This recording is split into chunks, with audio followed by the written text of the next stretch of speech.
ఇటీవలి కాలంలో వాడకం పెరిగిన నూనె గింజల పంట నువ్వు. పెరుగుతున్న వాడకంతో సాగు విస్తీర్ణము పెరుగుతోంది. నువ్వును ఖరీఫ్, రబీ, వేసవి ఇలా 3 కాలాల్లోనూ సాగు చేసుకునే అవకాశం ఉంది.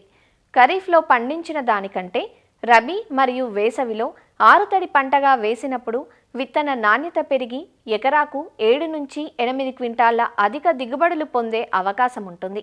వేసవి పంటను ఉత్తర కోస్తా ప్రాంతంలో డిసెంబర్ 2వ పక్షం నుంచి జనవరి 2వ పక్షం వరకు విత్తేందుకు అనువైన సమయం.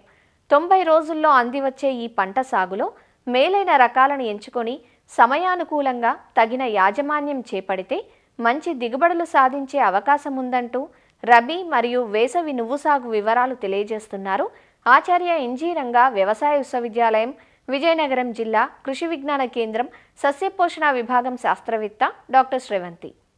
ఇప్పుడు నువ్వుల్లో ఎక్కువ అధిక దిగుబడులు సాధించడానికి కొన్ని మేలైన యాజమాన్య పద్ధతులను చూసుకుందాం. ముందుగా నేలలు నీరు నిలవని తేలిక మరియు బరువు నేలలు ఈ పంటకి అనుకూలమే. క్షార నేలలు, ఆమ్ల నేలలు ఈ నేలలు పనికిరావు. నేల తయారీని చూసుకున్నట్లయితే నేలను 2 నుంచి 4 సార్లు మెత్తగా దున్ని 2 సార్లు గుంటకు తోలి చదును చేసుకోవాల్సి ఉంటుంది. అధిక దిగుబడినిచ్చే రకాలు చూసుకున్నట్లయితే వైఎల్ఎం 11 ఇది ఎర్లీ ఖరీఫ్, రబీకి అనుకూలము. పంట కాలం 80 నుంచి 85 రోజులు. దిగుబడి సుమారు 380 నుంచి 400 కేజీలు ఎకరాకి. ఎలమంచిలి 17 అనే రకము ఇది ఎర్లీ ఖరీఫ్కి అలాగే రబీకి కూడా అనుకూలమే. ఇది 75 నుంచి 80 రోజుల పంట కాలము.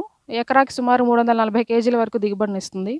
అలాగే వైఎల్ఎం 66 దీని రకాన్ని శారద అంటాము. ఇది 2009లో రిలీజ్ చేయబడింది. ఖరీఫ్కి, రబీకి అలాగే వేసవికి కూడా అనుకూలమైనది. 80 నుంచి 90 రోజుల పంట కాలము. ఎకరాకి సుమారు 600 కేజీల దిగుబడినిస్తుంది. వైఎల్ఎం 146 ఇది 2024లో ఎలమంచిలి రీసెర్చ్ స్టేషన్ నుంచి రిలీజ్ చేయబడింది. ఇది పంట కాలం 80 నుంచి 90 రోజుల పంట కాలము. ఎకరాకి 6 నుంచి 6.5 క్వింటాల దిగుబడినిస్తుంది. ఎకరాకి 2 కిలోల విత్తనం సమపాలల్లో ఇసుకలో కానీ నూకలో కానీ కలిపి వరుసల్లో విత్తుకున్నట్లయితే ఈ 2 కేజీల విత్తనం అనేది సరిపోతుంది పంటకి. అలాగే విత్తన శుద్ధి చూసుకున్నట్లయితే కార్బండిజం కానీ మ్యాంకోజెబ్ కానీ కలిపి విత్తన శుద్ధి చేయాల్సి ఉంటుంది. వరుసకి మధ్య దూరం 30 సెంటీమీటర్లు, మొక్కకి మధ్య 15 సెంటీమీటర్లు ఉండేటట్లు విత్తుకోవాల్సి ఉంటుంది. కలుపు నివారణ చూసుకున్నట్లయితే విత్తిన వెంటనే మొలక రాకముందర పెండిమిథాలిన్ అనే మందును 4 నుంచి 5 ml 1 లీటర్ నీటికి కలిపి ఎకరాకి 200 లీటర్ల నీటికి కలిపి పిచికారీ చేయాల్సి ఉంటుంది. అలాగే విత్తిన వెంటనే వర్షం పడే ఉన్నట్లయితే ఈ పెండిమిథాలిన్ మందును పిచికారీ చేయకూడదు. మొక్కలు మొలిచిన 15 రోజులకు అదనపు మొక్కలు ఏమైనా ఉంటే తీసివేయాలి. విత్తిన 20 నుంచి 25 రోజులప్పుడు గొర్రుతో అంతర కృషి చేసుకున్నట్లయితే మనం కలుపు అనేది నివారణ చేసుకోవచ్చు. ఎరువుల యాజమాన్యం చూసుకున్నట్లయితే ఆఖరి దుక్కిలో ఎకరాకి 4 టన్నుల పశువుల గత్తాన్ని వేసి కలియదున్నాలి.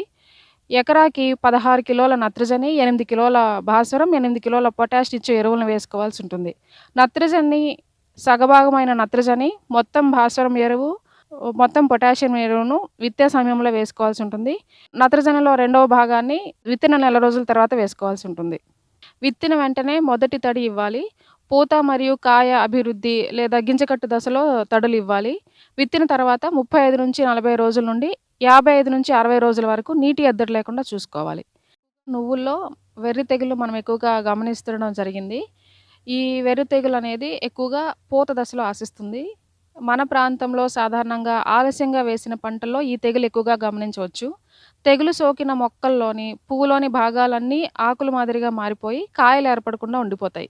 ఈ తెగులు దీప పురుగుల ద్వారా వ్యాప్తి చెందుతుంది. దీని నివారణకు తెగులు కనిపించిన వెంటనే తెగులు సోకిన మొక్కలను పీకి వాటిని తగలబెట్టేయాలి. పైరుపై డైమిథోయిట్ 2 మిల్లీలీటర్లు లీటర్ నీటికి లేదా ఇమిడాక్లోప్రిడ్ 0.3 ml లీటర్ నీటికి కలిపి పిచికారీ చేయాల్సి ఉంటుంది. పంట కోత ఆకులు పసుపు రంగులోకి మారినప్పుడు 75% కాయలు లేత పసుపు రంగుకు వచ్చినప్పుడు పైరు కోయాల్సి ఉంటుంది. కోసిన వెంటనే కట్టలుగా కట్టి నిలబెట్టాలి.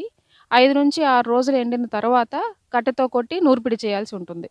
ఈ విధంగా ఈ యాజమాన్య పద్ధతులను పాటించినట్లయితే నువ్వుల్లో అధిక దిగుబడులు సాధించవచ్చు.